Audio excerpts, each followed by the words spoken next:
The coffee was still steaming in Earl's thermos when he heard Sarah's heels clicking down the hallway that Tuesday morning. He'd been up since 5, same as every day for 30 years, brewing her coffee strong and black, scrambling eggs the way she liked them, folding the newspaper neat beside her plate. "Morning, sweetheart," he said, turning from the stove with a smile. "Got your breakfast ready. Know you've got that big surgery today."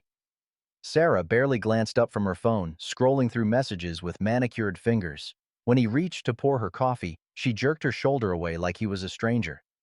"I don't need you hovering over me like dead weight, Earl." The words hit him like a slap.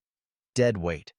In 30 years of marriage, through her medical school struggles and residency hell, through his construction accidents and her father's funeral, she'd never talked to him like that. But that was only the beginning.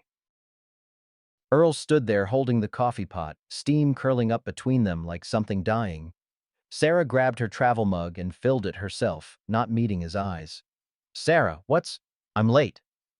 She snatched her purse from the counter, keys jangling sharp in the morning quiet. "Don't wait up. Emergency surgery tonight, then rounds." The front door slammed hard enough to rattle the kitchen windows. Earl listened to her BMW purr to life, tires spitting gravel as she backed out fast. Too fast, like she was running from something. He sat down at the kitchen table, staring at the eggs getting cold on her plate. Dead weight. The words kept echoing in his head like a song stuck on repeat. In all his 58 years, working construction since he was 16, nobody had ever called him dead weight. Slow maybe, stubborn, sure, but never useless. Through the window, he saw Hank Morrison watering his tomatoes next door. Hank looked up and waved, that careful wave neighbors give when they've heard something they shouldn't have. Sound carried in the mornings, especially with windows open.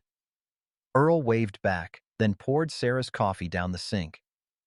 The brown liquid swirled away like 30 years of morning routines meant nothing at all. By evening, he'd convinced himself it was stress talking. Sarah had always pushed herself too hard, through medical school while he worked double shifts, through residency when she'd come home crying from exhaustion, through fellowship when other doctors treated her like she didn't belong. Now she was Dr. Sarah Whitman, cardiac surgeon, and sometimes the pressure got to her. He'd make her favorite dinner, pot roast with carrots, the way her grandmother used to fix it. Maybe open that bottle of wine they'd been saving. The roast was just coming out of the oven when she walked in at 8:30, still in scrubs, stethoscope draped around her neck like a badge of honor. "Smells good," she said, not quite looking at him. "Thought we could eat together for once. Talk about this morning?" Sarah pulled the elastic from her hair, shaking it loose. "Earl, I apologize. I was stressed about the Hendrix bypass. You know how I get before complex procedures." He wanted to believe her. Needed to believe her. "I know, sweetheart. You just what?" Her voice had an edge again, sharp as surgical steel. "I just want to make sure we're okay." Sarah walked to the kitchen counter, picked up the mail he'd stacked there. Bills, mostly. A few medical journals with her name printed clean and professional. Dr. Sarah Whitman, not Sarah Morrison like she'd been for 28 years. "We're fine, Earl. But I need you to understand something." She turned to face him, and her eyes looked different. Distant, like she was seeing him from a long way off.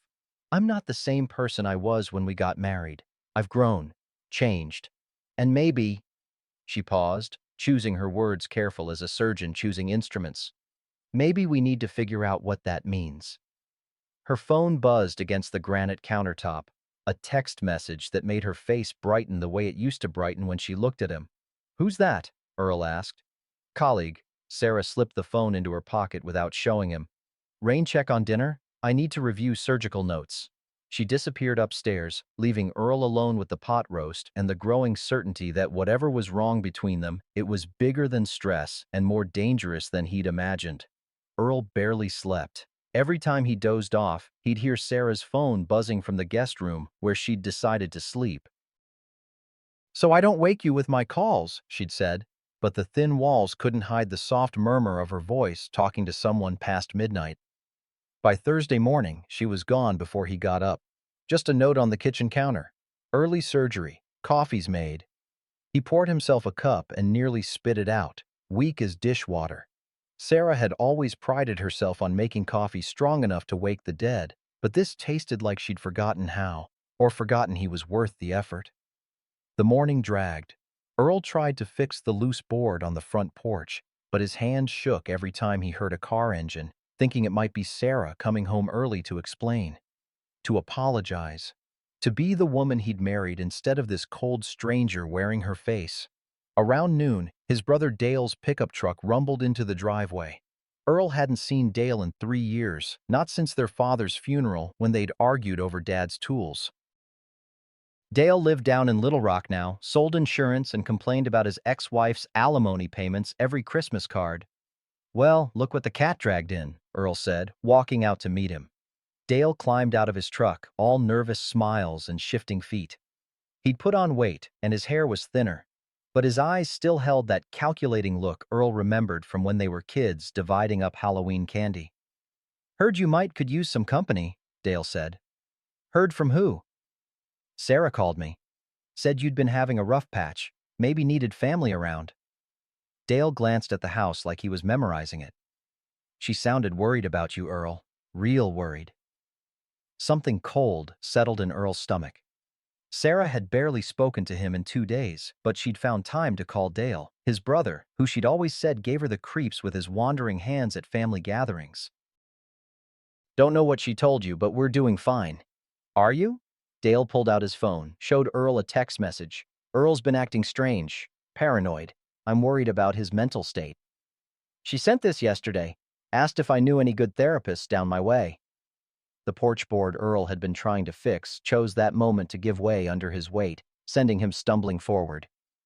Dale caught his arm, steadying him, but Earl saw how his brother's eyes took in everything: the unfixed board, the overgrown lawn, the paint peeling on the window trim, all the little maintenance jobs Earl used to stay on top of when he felt like he mattered. "Come on inside," Earl said. "I'll make fresh coffee." But Dale was already moving toward the door. "Don't mind if I do. Been driving since dawn."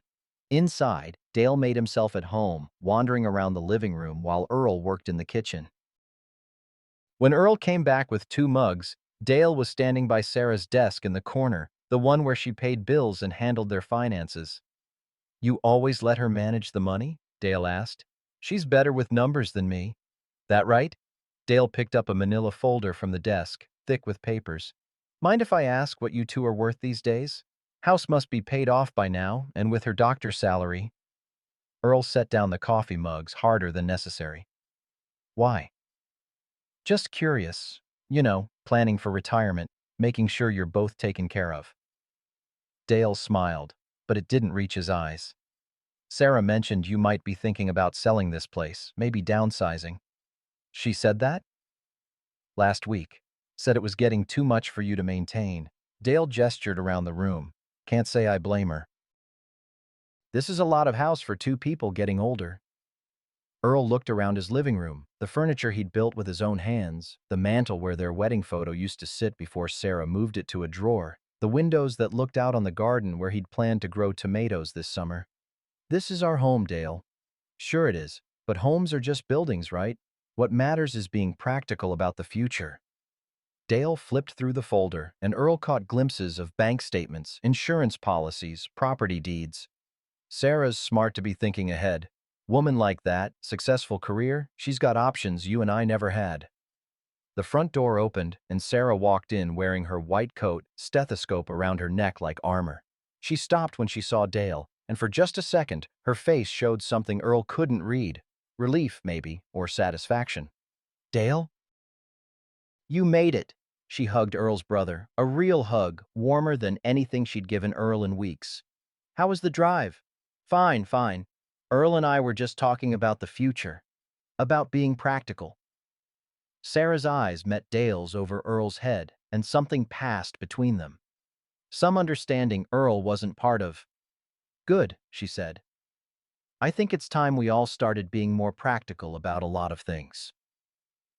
That night, after Dale had driven to the motel in town, Earl found the manila folder Dale had been looking through. Inside were documents he'd never seen before: consultation papers from a divorce lawyer, financial assessments that listed all their assets, and a psychological evaluation form with his name at the top. At the bottom of the folder was a handwritten note in Sarah's careful script. Patient shows signs of increasing paranoia and possible dementia. Recommends psychological evaluation before proceeding.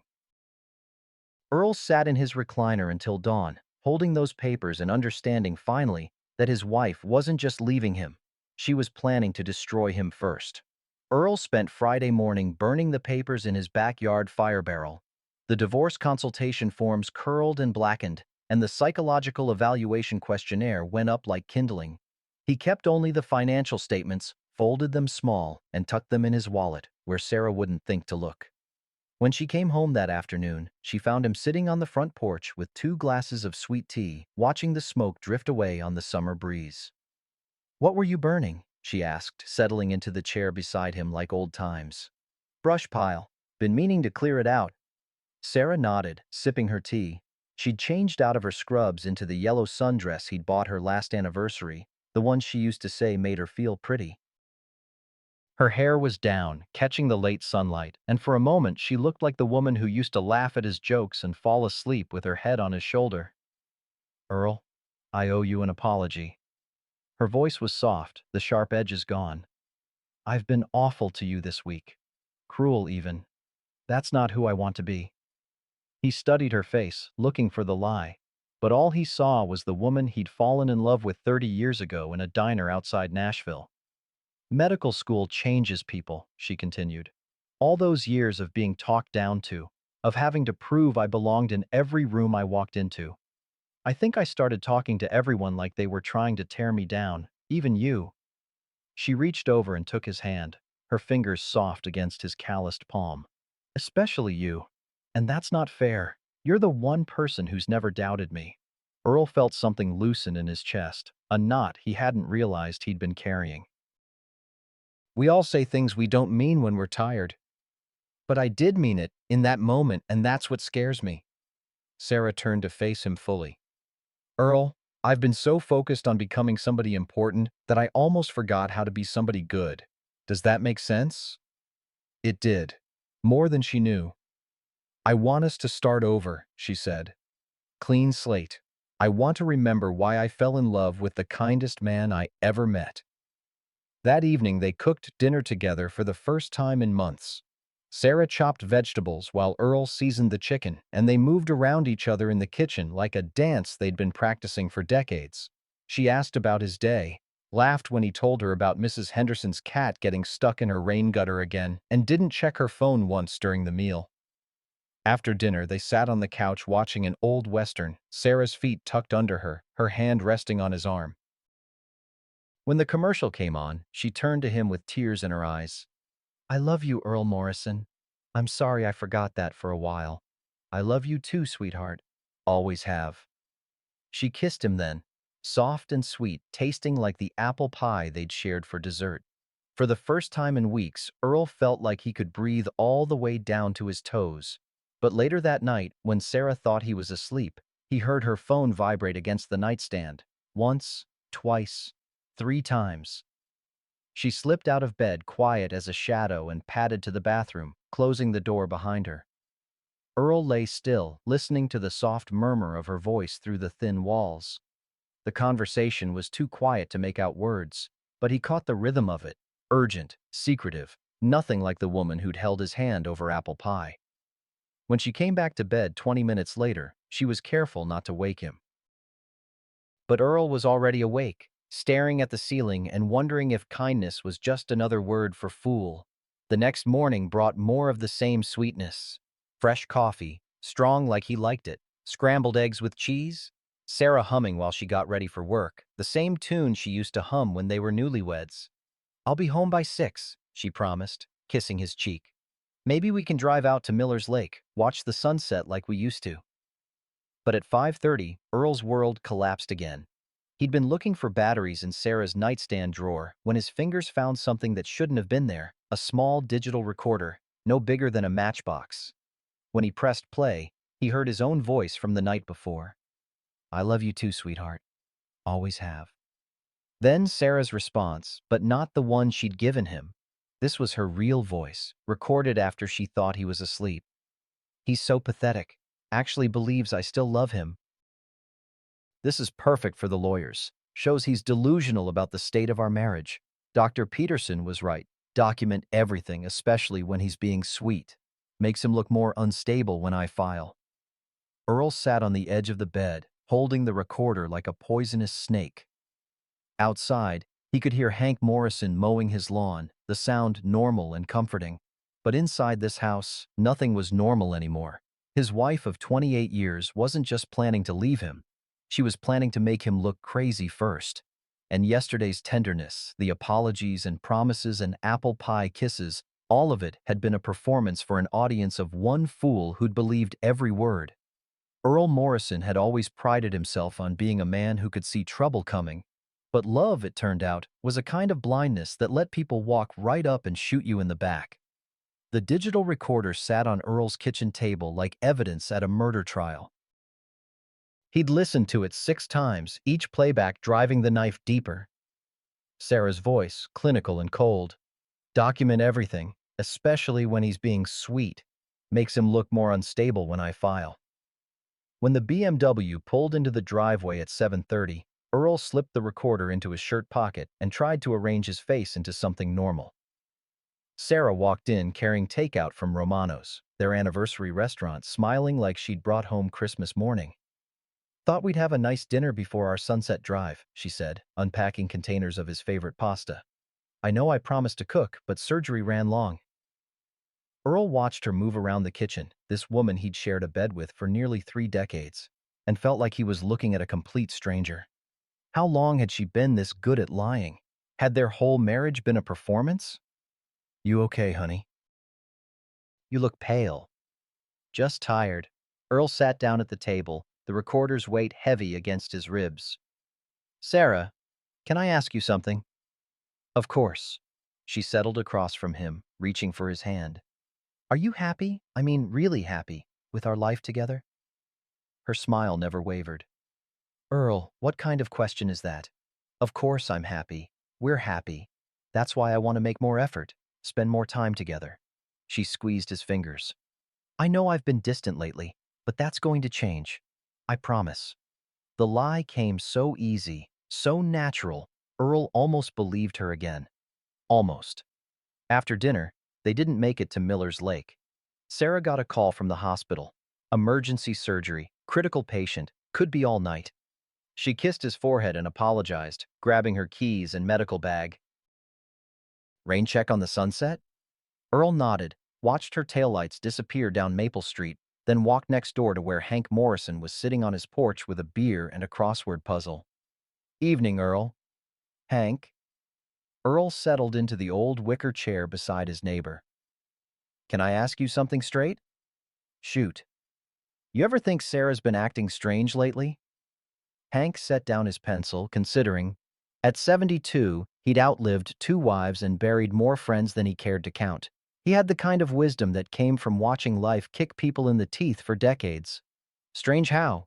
"Different, cold, like she's planning something." "Earl, I've been your neighbor for 15 years. I've seen that girl cry over injured birds and work double shifts to pay for your mama's cancer treatments." Hank took a long sip of beer. "But I've also seen her car here at odd hours when she's supposed to be at the hospital. And I've seen that brother of yours coming around taking pictures of your house with his phone." "Pictures?" "Last Thursday. Thought it was strange, a man photographing his brother's property like that." Earl felt something cold settle in his stomach. "What kind of pictures?"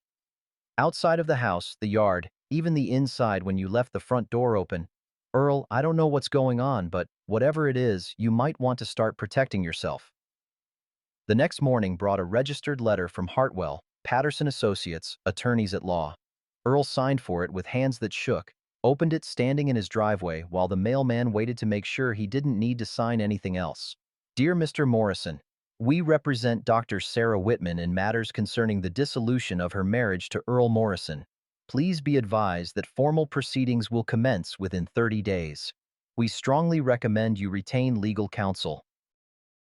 Additionally, Please note that our client has expressed concerns regarding your mental stability and capacity to manage joint financial assets. We have initiated proceedings to have you evaluated by a court-appointed psychiatrist. Any attempt to contact our client directly or interfere with her medical practice will be considered harassment. Sincerely, Marcus Hartwell, Escanage. Earl read it twice, the words swimming together like heat waves off summer pavement. Dissolution of marriage. Mental stability. Court-appointed psychiatrist. His phone rang. Dale's number. Earl, you get some mail today? How did you? Sarah called me. Wanted me to know you might be upset, might do something dangerous. Dale's voice carried fake concern, like oil floating on water. She's worried about you, brother. Says you've been acting paranoid, maybe having memory problems. Memory problems. Forgetting conversations, making up stories about people following you, that kind of thing. Dale paused. Earl, Sarah's just trying to protect herself. You can't blame a woman for being scared when her husband starts acting unstable. Earl hung up without another word. He stood in his driveway, letter crumpled in his fist, while Mrs. Henderson across the street watered her roses and pretended not to watch. The whole neighborhood would know by evening. Poor Earl Morrison, losing his mind, can't even keep his wife happy. Inside the house, he found more evidence of Sarah's planning. His name had been removed from their joint checking account. The credit cards were canceled. Even their health insurance had been changed. Sarah was listed as primary policyholder, Earl as dependent, requiring her signature for any medical care. When the chest pain started that afternoon, sharp and tight like someone was squeezing his heart with a fist, Earl understood this was part of Sarah's plan too. A man facing divorce and psychiatric evaluation, alone and financially cut off, might very well have a heart attack from the stress. And if he did, well, that would solve everyone's problems, wouldn't it? He sat in his recliner as the pain spread down his left arm, wondering if he should call 911 or just let whatever was going to happen happen. Sarah had made it clear he was dead weight. Maybe it was time to prove her right. But then he thought about Hank's words. Whatever's going on, you might want to start protecting yourself. Earl Morrison had spent 42 years building houses, fixing what was broken, making things that lasted. He wasn't about to let anyone, not even his wife, tear him down without a fight. He picked up the phone and dialed the one lawyer in town he knew would take his call, Jimmy Patterson, who'd handled his father's will and whose son Earl had taught to swing a hammer. Jimmy, it's Earl Morrison. I need help and I need it fast. Jimmy Patterson's law office smelled like old leather and cigarettes, even though Jimmy had quit smoking 10 years ago. Earl sat across from the desk where he'd signed his father's will, watching Jimmy flip through the divorce papers with the careful attention of a man who'd seen plenty of ugly endings. They're playing hardball, Earl. This isn't just divorce. They're trying to paint you as incompetent so Sarah can walk away with everything. Can they do that? Depends on what evidence they've got. Jimmy leaned back in his chair, which creaked like Earl's bones in the morning. This psychological evaluation they want. You don't have to agree to it without a court order. And these financial moves. Removing your name from accounts you helped fill. That's not legal without your consent. Earl felt something he hadn't felt in weeks. A small spark of hope. So what do I do? First, you document everything. Every conversation, every threat, every time she lies about where she's been or who she's talking to. Jimmy pulled out a yellow legal pad. Second, you start protecting your assets. We'll open accounts in your name only, move half of everything that's legally yours. Won't that make me look vindictive? Earl, she already moved first. You're not being vindictive. You're being smart. Jimmy's expression softened. I've known you since you were building my daddy's barn. You're one of the most decent men in this county. Don't let her lawyers make you forget that. Walking home from Jimmy's office, Earl felt straighter in his spine than he had in months. Sarah's BMW was in the driveway when he got there, and he could hear her voice through the kitchen window, sharp with annoyance. Told you to be more subtle about it. If he gets suspicious. Earl walked through the front door like he belonged there, which he damn well did. Sarah was on her phone, pacing by the kitchen counter. When she saw him, her face went smooth as glass. I have to go, she said into the phone. We'll continue this later. Continue what later? Hospital business. You know how it is. She slipped the phone into her pocket, but Earl caught a glimpse of the caller ID before she did. Dale. His brother's name right there on the screen. "How was your day?" Sarah asked, like she actually cared. "Productive." Earl poured himself a glass of water from the tap, taking his time. "Got some things sorted out." "What kind of things?" "The kind a man handles when people stop treating him like he's got any sense." Earl met her eyes directly. "Sarah, I know about the lawyer, about the financial accounts, about the psychiatric evaluation you're pushing for." Her face didn't change, but something shifted behind her eyes. "Earl, I don't know what you think you know, but I know you've been talking to my brother about our private business. I know you've been recording our conversations, and I know you think I'm too stupid or too broken to fight back." Earl set his glass down with a solid thunk. "You might be wrong about that last part." For the first time in weeks, Sarah looked uncertain. "You're being paranoid again." "Am I? Then you won't mind me getting a second opinion on my mental state. I called Dr. Reynolds this morning. Remember him? Delivered both your nephew's babies, knows our family for 20 years. He's going to do my psychological evaluation instead of your court-appointed stranger." "That's not how it works." "It's exactly how it works when a man hires his own lawyer." Earl pulled Jimmy's business card from his shirt pocket, set it on the counter between them. "James Patterson, attorney at law. He says to tell you that any further financial moves without my written consent constitute theft under Tennessee state law." Sarah stared at the card like it might bite her. "You hired Jimmy Patterson?" "Seemed like the smart thing to do, since my wife's been planning to have me declared mentally incompetent." Earl turned to leave, then stopped. "Oh, and Sarah, that little recording device in the nightstand? I found it. Jimmy's got it now, along with all the sweet things you said about your pathetic husband while you thought I was sleeping." He walked upstairs to pack a bag, leaving Sarah standing in the kitchen with her mouth open and her plans falling apart like a house built on sand. That evening, Earl sat on Hank Morrison's porch, sipping bourbon and watching the sunset paint the sky the color of old roses. "Heard you hired Jimmy Patterson," Hank said. "News travels fast. Sarah came by about an hour ago. Wanted to know if I'd noticed you acting strange lately. Maybe seen signs of memory problems or confusion." Hank took a sip of bourbon.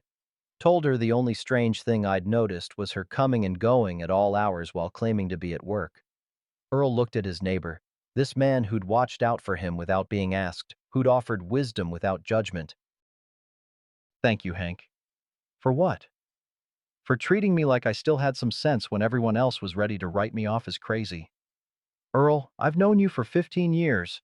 Watched you rebuild Mrs. Chen's porch after the storm.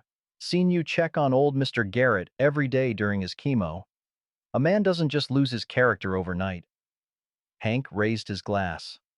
"Some folks might forget who you are, but that doesn't mean you have to forget." As the stars came out over Maple Street, Earl Morrison felt something he'd almost lost. The quiet dignity of a man who knew his own worth, regardless of who else might have forgotten it. Tomorrow would bring more battles, more lawyers, more attempts to tear him down. But tonight, sitting on his neighbor's porch with honest bourbon and honest friendship, Earl remembered something important. He wasn't dead weight, never had been, and it was about time everyone else remembered that too. The restraining order arrived Tuesday morning, delivered by a sheriff's deputy who looked embarrassed to be serving papers on Earl Morrison. Half the county had used Earl's construction services at one time or another, and Deputy Collins had been no exception. "Sorry about this, Earl. Just doing my job." Earl read the document standing in his doorway, still wearing his work clothes from the job he'd picked up fixing Tommy Chen's garage.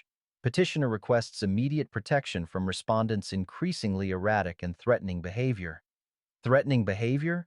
Earl looked up at Collins. "What's she claiming I threatened?" "Says you've been following her, making disturbing phone calls, showing up at the hospital where she works."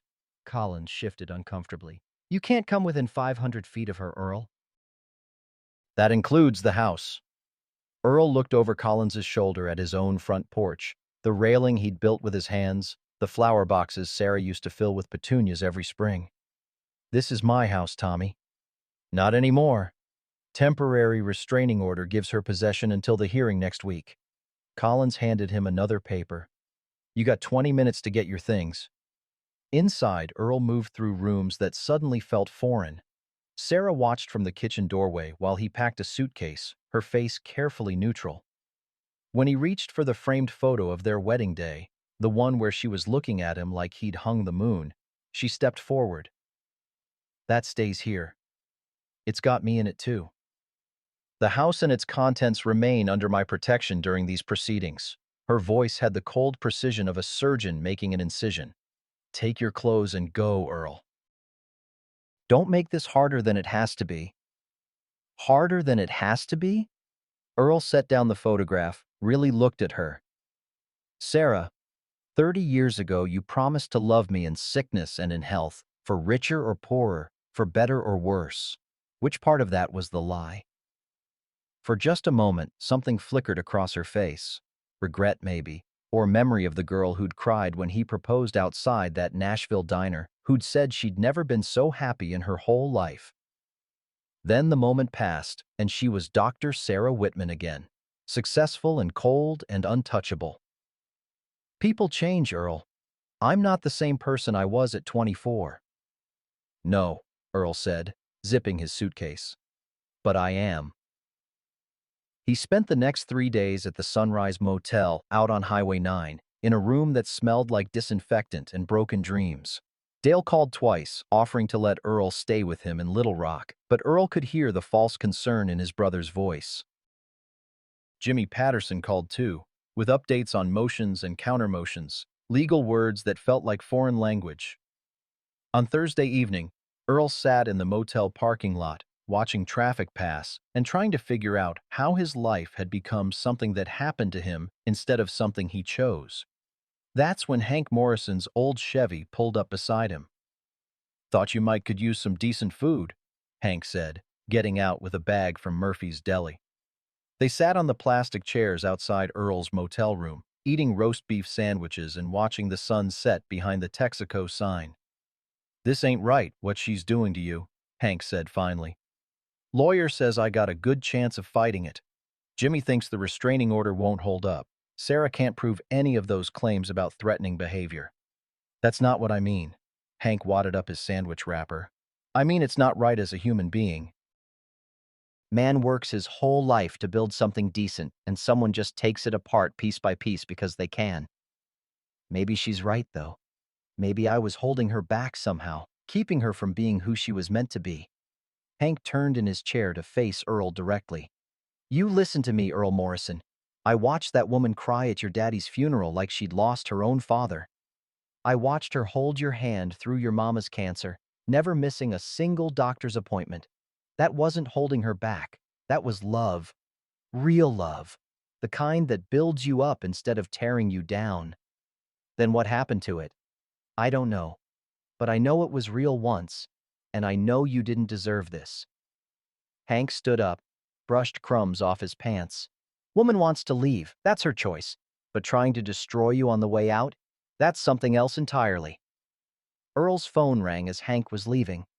Unknown number, but he recognized the voice immediately. "Earl." "It's Dr. Martinez from the hospital." Elena Martinez had worked with Sarah for 3 years, and Earl had met her at several hospital functions. She was a good woman, the kind who still asked about patients' families and remembered their names. "Dr. Martinez, how are you?" "I'm concerned. Earl, I probably shouldn't be calling you, but I heard about the restraining order, and I felt like I had to reach out." Earl's grip tightened on the phone. "What's wrong?" "It's Sarah. She's been acting strangely at work. Secretive phone calls, long meetings with hospital administrators about personal matters. And yesterday—" Elena paused. "Yesterday, she asked me very specific questions about your medical history. Heart problems, family history of dementia, that sort of thing." "My medical history?" She said it was for the divorce proceedings, but Earl, the way she was asking, it felt like she was building a case for something more than just ending the marriage. The motel room suddenly felt smaller, the walls pressing in. "What kind of case?" "I don't know for certain, but there's been talk about having you committed for psychiatric evaluation. Mandatory, not voluntary. Sarah's been consulting with Dr. Brennan in the psychiatric department." Earl sat down hard on the motel bed. "Commitment proceedings. Not just a psychiatric evaluation, but actual commitment. Take away not just his house and his marriage, but his freedom too. Elena, why are you telling me this? Because in 3 years of working with Sarah, I've never seen her be deliberately cruel. Demanding, yes. Perfectionist, absolutely, but not cruel. Elena's voice dropped to almost a whisper. Whatever's happening to her, Earl, it's not the woman I thought I knew. And you deserve to be warned. After Elena hung up, Earl sat in the growing darkness, understanding finally how deep Sarah's betrayal went. It wasn't enough to divorce him, to take his house and his savings. She wanted to lock him away where he couldn't fight back, couldn't tell anyone what she'd done. His phone buzzed with a text message from Dale. Heard about the restraining order. Still think you should come stay with me. Get away from all this mess. Earl stared at the message, then deleted it without responding. Dale had been feeding information to Sarah's lawyers from the beginning, photographing Earl's house, asking pointed questions about finances and mental state. His own brother, working to help destroy him. Outside, Highway 9 hummed with late-evening traffic. People going home to families who loved them, to houses where they belonged, to lives that made sense. Earl Morrison sat alone in a motel room that smelled like other people's failures, and for the first time since this whole nightmare started, he wondered if Sarah might win after all. Tomorrow would bring the restraining order hearing, where he'd have to stand in front of a judge and prove he wasn't the dangerous madman his wife claimed he was. Tonight, he had only the growing certainty that the woman he'd loved for 30 years was willing to destroy him completely to get what she wanted, and the terrible knowledge that she might just be smart enough to do it. Earl stood outside the courthouse at 7:30 Friday morning, wearing his one good suit and trying not to look like a man whose world was collapsing. Jimmy Patterson pulled up in his Buick just as the first reporters arrived, small-town newspaper folks who'd gotten wind that Dr. Sarah Whitman was in some kind of legal trouble. "You ready for this?" Jimmy asked, straightening his tie. "Ready as a man can be to prove he's not crazy." Earl watched Sarah's BMW glide into the parking lot, followed by a silver Mercedes he didn't recognize. "Who's that?" "Marcus Hartwell, big city lawyer Sarah brought in from Nashville. Specializes in what they call high-asset divorce cases." Jimmy's expression was grim.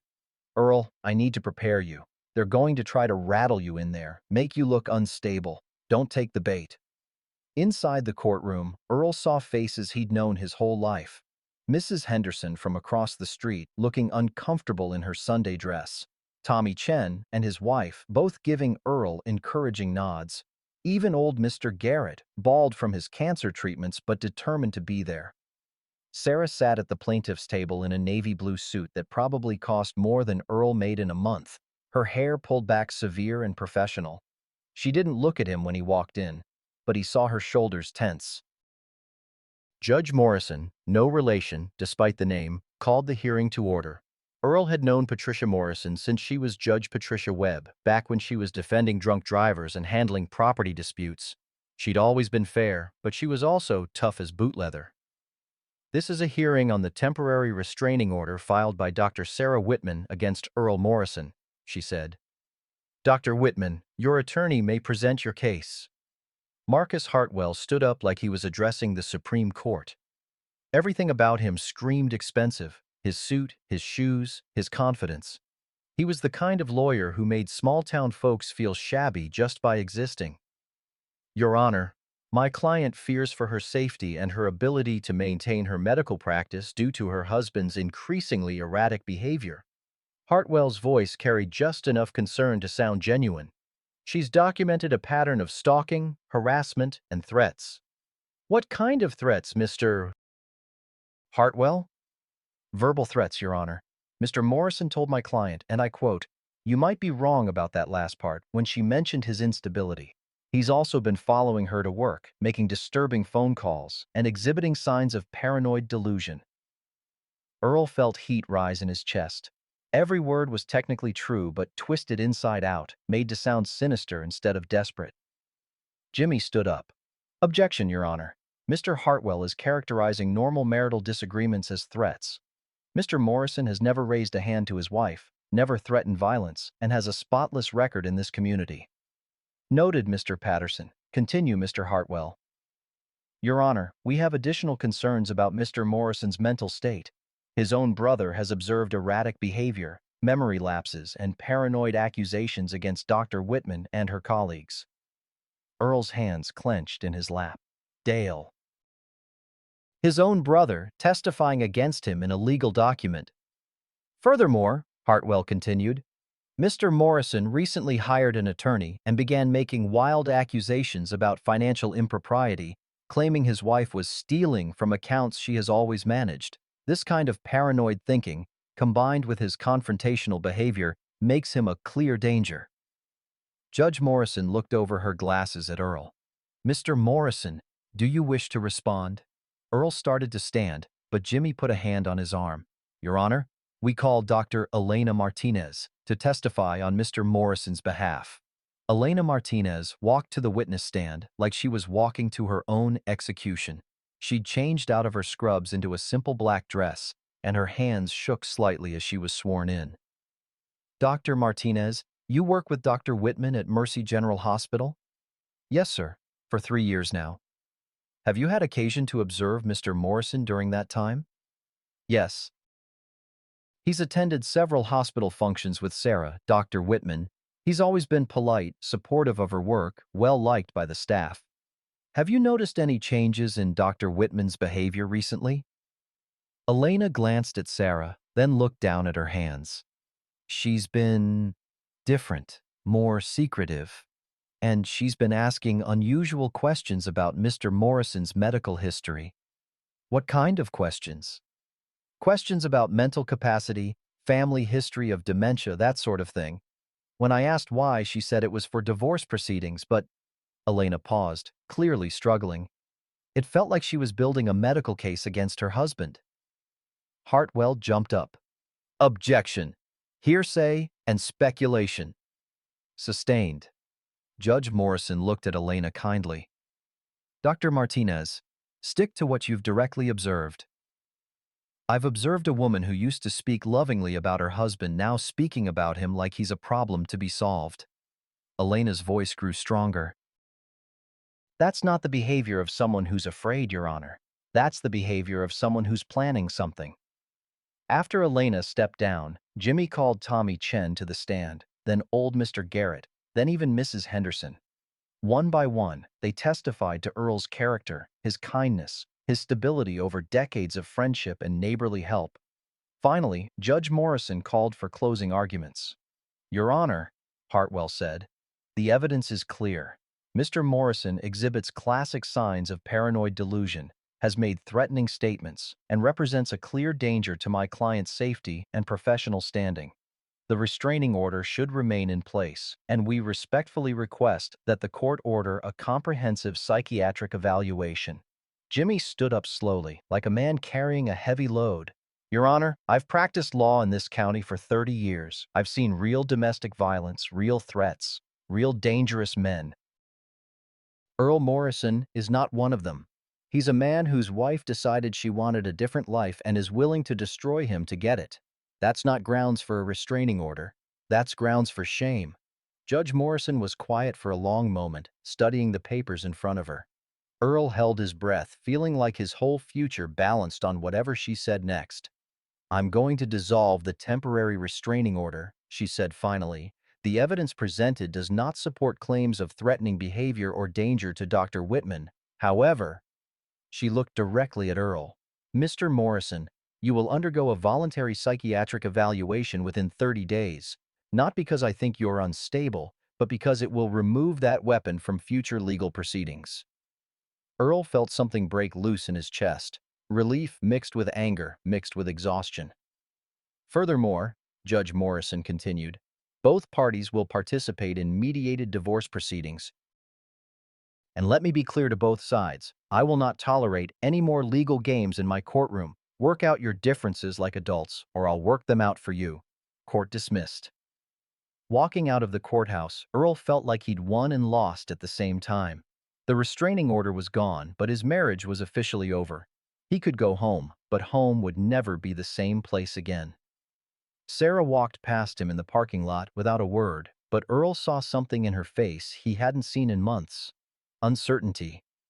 For the first time since this nightmare started, she looked like a woman who wasn't completely sure she was going to win.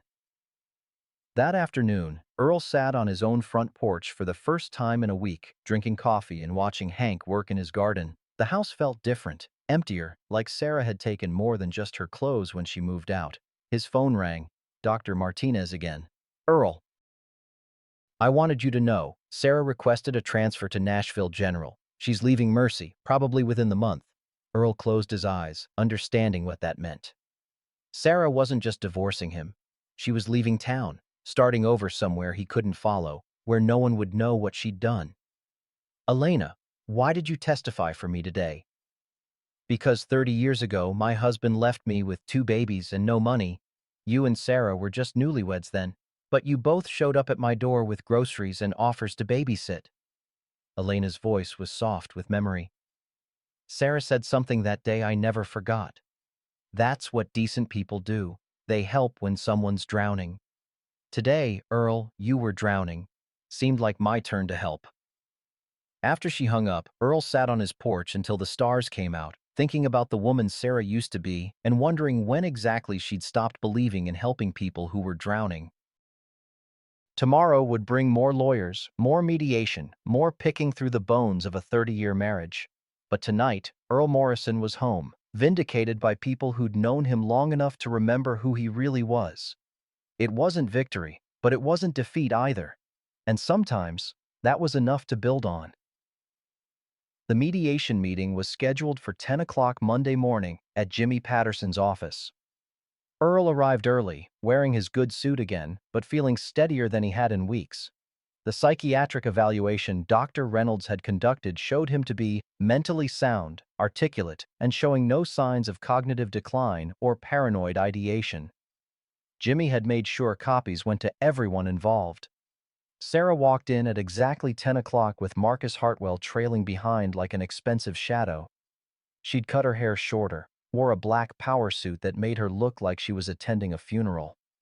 Maybe she was. The funeral of their marriage.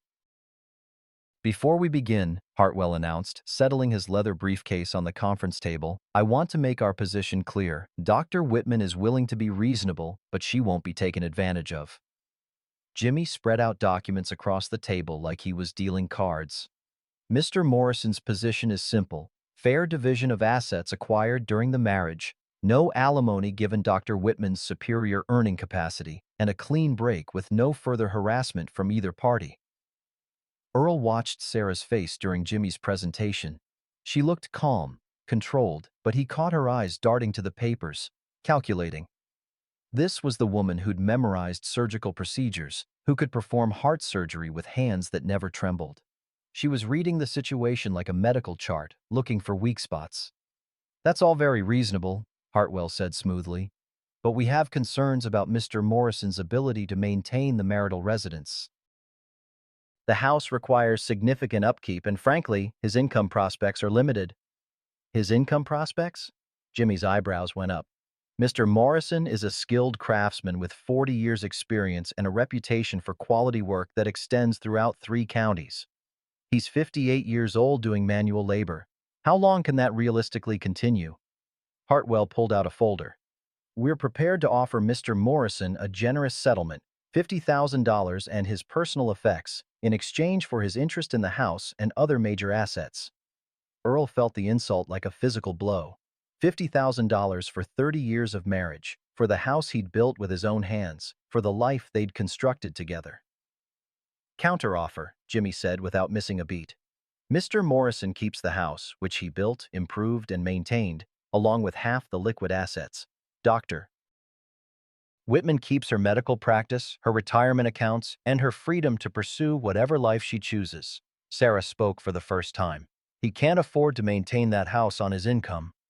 That's not your concern anymore, Earl said quietly. Everyone turned to look at him. Sarah, you made it pretty clear I'm dead weight. Dead weight doesn't get to have opinions about what I can and can't afford. Her face flushed. Earl, I never meant… Yes, you did. Earl leaned forward. You meant exactly what you said. You meant every phone call to Dale, every conversation with your lawyers, every plan to have me declared incompetent. You meant all of it. This isn't productive. Hartwell began. Actually, it is. Jimmy pulled out the digital recorder Earl had found in their bedroom. Because my client has evidence of Dr. Whitman's actual intentions regarding this marriage and her husband's mental state. He pressed play. Sarah's voice filled the room, clinical and cold. He's so pathetic. Actually believes I still love him. This is perfect for the lawyers, shows he's delusional about the state of our marriage. Sarah went white. Hartwell looked like he'd been slapped. This recording demonstrates deliberate deception and manipulation, Jimmy continued. Dr. Whitman orchestrated fake reconciliation attempts specifically to gather evidence against her husband. That's not grounds for financial advantage. That's grounds for a restraining order against her. That recording was made illegally, Hartwell started. In Mr. Morrison's own bedroom, in his own house, using a device Dr. Whitman planted without his knowledge. Jimmy smiled like a shark. I think most judges would find her behavior far more troubling than his. The room went quiet, except for the hum of the air conditioning and the tick of the wall clock. Earl watched Sarah process the new reality. She'd been outmaneuvered, caught in her own trap. There's something else, Earl said. Dr. Martinez told me about your questions regarding my medical history, about the consultations with Dr. Brennan in psychiatry. Sarah's composure finally cracked. Earl, you don't understand the pressure I've been under. From who? From your medical colleagues who were embarrassed by your behavior at that dinner party? From the hospital administration who's heard about your personal problems affecting your work? Earl stood up. Or from yourself, because somewhere deep down you know what you've become? That's enough, Hartwell said sharply. No, it's not nearly enough. Earl walked around the table until he was standing directly across from Sarah. 30 years ago, you promised to love me in sickness and in health. When your daddy was dying, I held your hand through every sleepless night at the hospital. When you cried about not being smart enough for medical school, I worked double shifts to pay for your tutoring. When other doctors treated you like you didn't belong, I reminded you every single day that you were the strongest, smartest, most capable woman I'd ever known. Sarah's eyes filled with tears, but Earl wasn't finished. And when you finally became successful, when you finally had everything you'd worked for, you looked at me and decided I wasn't good enough anymore. That the man who'd built your confidence wasn't worthy of sharing your success. Earl's voice stayed steady, controlled. That's not my failure, Sarah. That's yours. She wiped her eyes with a tissue Hartwell handed her, leaving mascara streaks on the white paper. Earl, I know I've made mistakes. Mistakes? Earl laughed, but there was no humor in it. Planning to have me committed isn't a mistake. Recording private conversations to use against me isn't a mistake. Trying to steal the house I built with my own hands isn't a mistake. That's cruelty, Sarah, pure and simple. Jimmy cleared his throat. Perhaps we should take a break. No need. Earl sat back down, straightened his tie. Here's my final offer. I keep the house and my tools. You keep everything else. No alimony either direction. We sign papers saying neither of us will contact the other again for any reason. You get your fresh start, and I get mine. Earl, be reasonable, Hartwell began. I am being reasonable. Dr. Whitman wanted to be free of dead weight. I'm setting her free. Earl looked directly at Sarah. Unless she'd prefer to explain to a judge why she was planning to have her husband of 30 years committed for psychiatric evaluation when multiple medical professionals have found him completely competent. Sarah stared at him for a long moment, and Earl saw something he hadn't seen in months. Respect. Maybe even recognition of the man she'd married, the one who'd been there all along under the hurt and confusion. That's acceptable, she said quietly. 2 hours later, they'd signed papers that dissolved 30 years of marriage down to legal language about property division and mutual non-contact agreements. Earl walked out of Jimmy's office a single man with sole ownership of the house he'd built and the tools he'd inherited from his father. Sarah was waiting by his truck in the parking lot. Earl, I want you to know what I did, the way I treated you. That wasn't who I meant to become. Earl studied her face. This woman he'd loved longer than he'd loved anyone else in his life. She looked smaller somehow, like success had hollowed her out instead of filling her up. Maybe not, he said, but it's who you chose to be. Can you ever forgive me? Earl considered the question seriously. 30 years of shared history, of love and laughter, and building something together. 30 years that ended with her trying to destroy him to save herself. I already have, he said finally. But forgiveness doesn't mean forgetting, and it doesn't mean pretending this didn't happen. You made your choice, Sarah. Now we both get to live with it. He drove home through streets he'd traveled for decades, past houses he'd helped build, past lives that had continued their normal rhythms while his fell apart and rebuilt itself into something different. The house on Maple Street looked the same from the outside, but Earl knew it would take time to make it feel like home again.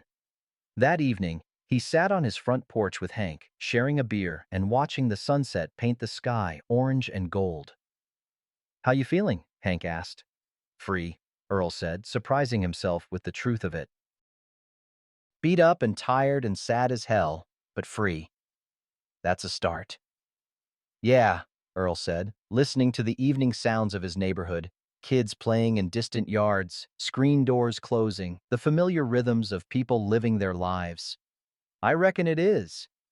3 months later, Earl was replacing the kitchen faucet when he heard Emma Chen calling from the front yard. He'd been working on the house steadily since the divorce finalized, not because it needed the work, but because his hands needed the purpose.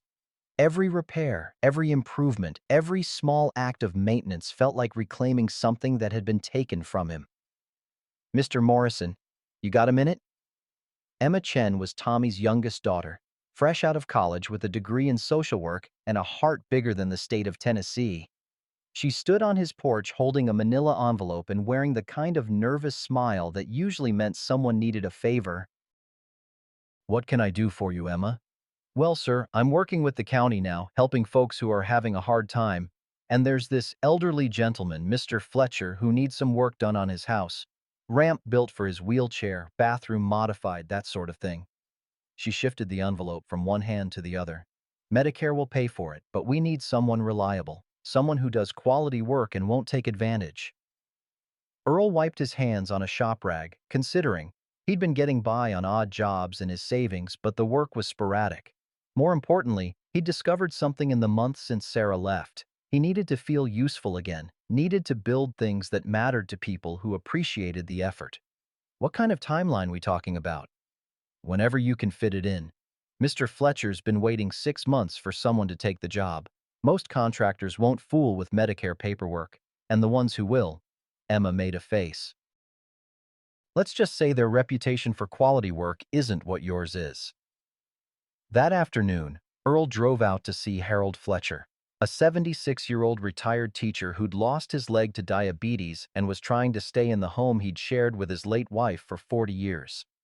The house was neat, but showing its age, with narrow doorways and a bathroom that hadn't been updated since the Carter administration. "Heard you do honest work," Fletcher said, maneuvering his wheelchair to the kitchen table where Earl had spread out his measuring tape and notebook. "I try to. What exactly are you needing?" For the next hour, Fletcher walked Earl through the challenges of navigating his home in a wheelchair.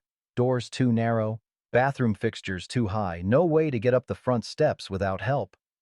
Earl took careful measurements, made notes, sketched rough designs. "How much is this going to run?" Fletcher asked when they were finished. "Let me work up an estimate. But Mr. Fletcher, I need you to know something. Whatever Medicare pays is what it costs. I'm not padding bills or charging extra for materials. That's not how I do business." Fletcher's eyes filled with tears. "Son, I've had 3 contractors out here who wanted to charge me twice what Medicare would pay, then expected me to make up the difference. You sure about this?" "I'm sure." The work took 3 weeks. Earl arrived every morning at 7:30, worked steadily until 4, and left behind changes that transformed Fletcher's daily life. The wheelchair ramp was built from pressure-treated lumber with a gentle slope and sturdy handrails. The bathroom got grab bars, a roll-in shower, and fixtures positioned for easy wheelchair access. Doorways were widened, and threshold strips were installed to eliminate tripping hazards. It's like getting my independence back, Fletcher said on the last day, wheeling himself easily from room to room. I can't thank you enough. No thanks needed. I'm just glad I could help. Word spread the way word does in small towns. Within a month, Earl had more work than he could handle: accessibility modifications, small home repairs, custom built-ins for people who wanted quality craftsmanship at fair prices. He hired Tommy Chen part-time to help with the heavier work, and they fell into an easy rhythm of construction and conversation. You seem different, Tommy said one afternoon as they installed safety rails in a bathroom for an elderly woman with arthritis. Happier, maybe. Different how? I don't know. More settled, I guess. Like you figured something out that was bothering you. Earl considered this while he marked measurements for the next rail placement. I think I spent a lot of years defining myself by what other people thought of me. Good husband, reliable neighbor, skilled craftsman, all based on whether other people recognize those things. And now? Now I know who I am whether anybody else recognizes it or not. Earl held the rail steady while Tommy marked the screw holes. Took losing everything to figure that out. That evening, Earl sat on his front porch with his usual cup of coffee, watching Hank work in his garden. The two men had developed a comfortable routine of shared evening conversations, talking about everything from baseball to politics to the satisfying progress of a day's honest work. Got a letter today, Hank said, settling into his chair with a grunt. From my grandson in Portland. Says he's thinking about moving back here, maybe buying that old Johnson place on Oak Street. That's good news. You've missed him. Have indeed, but it got me thinking about what draws people back to places like this. Hank sipped his beer, gazing across the street where Mrs. Henderson was watering her roses in the fading light. Used to think it was just familiarity, knowing where everything was, but maybe it's more than that. Such as? Maybe it's knowing where you belong, not just where you live, but where you fit into the larger picture of things. Hank glanced over at Earl. You seem to have found that lately. Earl nodded, understanding what his neighbor meant. The work he was doing now, helping people age in place with dignity, making homes more accessible and safe, felt like more than just construction. It felt like building community, one ramp and grab bar at a time. His phone rang, breaking the evening quiet. Unknown number, but he answered anyway. Earl, this is Dr. Martinez from the hospital. Elena Martinez. He hadn't spoken to her since the divorce hearing, though he'd heard through the grapevine that Sarah had indeed transferred to Nashville General. Elena, how are you? I'm well, thank you. Earl, I'm calling because I wanted you to know something about Sarah. Earl felt his stomach tighten. Is she all right? She's fine, physically, but Earl, she asked me to tell you something, and I've been debating for weeks whether to make this call. What did she want you to tell me? That she's sorry, really, deeply sorry for what she put you through. Elena paused. She said the success went to her head, made her forget who she was and where she came from. She said she became someone she didn't recognize, and by the time she realized what she was doing, she'd hurt you too badly to fix it. Earl closed his eyes, feeling the familiar ache of old wounds. Elena, why are you telling me this? Because she also said something else. She said watching you handle the divorce with such dignity, seeing how you chose to build people up instead of tearing them down, it reminded her of why she fell in love with you in the first place. Elena's voice grew softer. She said you were still the same good man you'd always been, and she was ashamed that she'd forgotten that. After Elena hung up, Earl sat in the gathering darkness, processing Sarah's message. Part of him, the part that had loved her for 30 years, felt a flicker of the old tenderness, but it was tempered now by hard-won wisdom about the difference between loving someone and letting them define your worth. Everything all right? Hank asked. Just ghosts, Earl said, the kind that follow you around until you make peace with them. And have you? Made peace, I mean? Earl considered the question seriously. 3 months ago, he'd been a broken man, destroyed by betrayal and manipulation. Tonight, he was sitting on the porch of a house he owned free and clear, tired from a day spent helping make someone's life better, surrounded by neighbors who knew his true character. I think so, he said finally. I think I have. Later that night, Earl walked through his house, checking locks and turning off lights. The rooms that had once felt empty now felt peaceful. The silence that had once reminded him of abandonment now reminded him of independence. In the kitchen, he paused by the window that looked out over his backyard. Tomorrow he'd start building raised garden beds for Mrs. Patterson, whose arthritis made it hard for her to tend ground-level plants. Next week, he'd install a bathroom safety system for the Williamson family's aging father.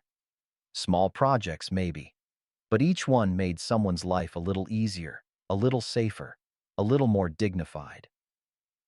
Earl Morrison turned off the kitchen light and headed upstairs, content in the knowledge that he'd found his way back to who he'd always been. A man who built things that mattered, for people who appreciated the effort. And that, he thought as he prepared for bed, was enough. More than enough. It was everything. A year after the divorce papers were signed, Earl Morrison sat on Hank's front porch on a Sunday morning, watching the sunrise paint Maple Street gold and listening to church bells ring from 3 different directions. The sound layered over itself. Methodist, Baptist, and Catholic bells all calling their congregations to worship, creating a harmony that seemed to rise up from the heart of the community itself. "Coffee's getting cold," Hank observed, settling deeper into his rocking chair. "I know." Earl took a sip anyway, savoring the bitter warmth. "Just thinking." "About what?" "About how a man measures a life well lived." Earl gestured toward the street, where neighbors were emerging from houses, dressed in their Sunday best, walking toward the various churches with families and friends. "Used to think it was about how other people saw you, good husband, reliable worker, respectable citizen. Like you were only as valuable as your reputation. And now? Now I think it's simpler than that." Earl pointed to the house across the street, where Harold Fletcher was carefully navigating his wheelchair ramp, heading out for morning service at the Methodist church. "See that ramp? Mr. Fletcher can get to church now without help, can visit his grandchildren, can come and go as he pleases. That's what I built, but more than that, I helped a good man keep his dignity." Hank nodded, understanding. "That's worth something." "Everything, I think." Earl finished his coffee, set the mug on the porch rail. "Sarah was wrong about me being dead weight. But you know what? Even if she'd been right, even if I was just a simple man with calloused hands and no fancy education, there's honor in that too. There's value in being the person who shows up when someone needs help." A cardinal landed on the oak tree in Hank's front yard, its red feathers bright against the green leaves. It sang a few notes, then flew off toward the Methodist church, as if it too had somewhere important to be. "Got a call from Emma Chen yesterday," Earl said. "County wants to hire me as their official accessibility contractor. Steady work, good pay, helping folks who really need it. You going to take it?" "Already did." Earl smiled, feeling the satisfaction of a decision made from strength rather than desperation. "Turns out there's a lot of people in this county who need ramps and grab bars and shower modifications. People who want to stay in their homes, keep their independence, age with dignity. Sounds like meaningful work." "It is, and I'm good at it, not because someone told me I was, but because I can see the difference it makes in people's lives." Earl stood up, stretched muscles that were stronger now from regular work and purpose. "That's enough for any man, I think. To know your life has made other lives better." From somewhere down the street came the sound of children laughing, probably the Henderson grandchildren visiting for Sunday dinner. The sound mixed with the church bells and the morning birdsong, creating a symphony of community life continuing its ancient rhythms. "Earl," Hank said quietly, "for what it's worth, I'm proud to call you neighbor."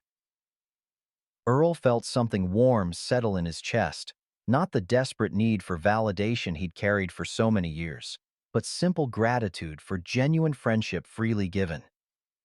"Thank you, Hank. That means something." He walked back to his own house, where coffee was waiting and the Sunday paper lay folded on his kitchen table.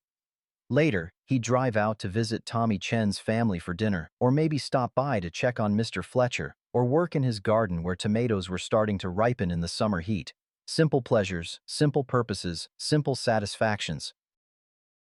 The kind of life Sarah had once called dead weight, but which Earl now understood was the foundation everything else was built on. Without people who showed up, who did the work, who cared for each other in small daily ways. All the success and achievement in the world meant nothing. Standing in his kitchen, surrounded by the accumulated comforts of a life lived honestly, Earl Morrison understood something his younger self had never grasped. A man's worth isn't determined by how high he climbs or how much he accumulates or who recognizes his achievements. A man's worth is measured in simpler ways, by the kindness he shows, the work he does, the people he helps, the dignity he maintains when life tests his character. Everything else is just noise. The church bells were fading now, their call to worship nearly complete. Earl poured himself another cup of coffee, opened the newspaper, and settled into the quiet contentment of a Sunday morning in a life rebuilt on bedrock principles. Outside, Maple Street hummed with the gentle activity of people who belonged somewhere, who mattered to each other, who understood that community was built one small act of caring at a time. And Earl Morrison, carpenter and neighbor and good man, was exactly where he was supposed to be.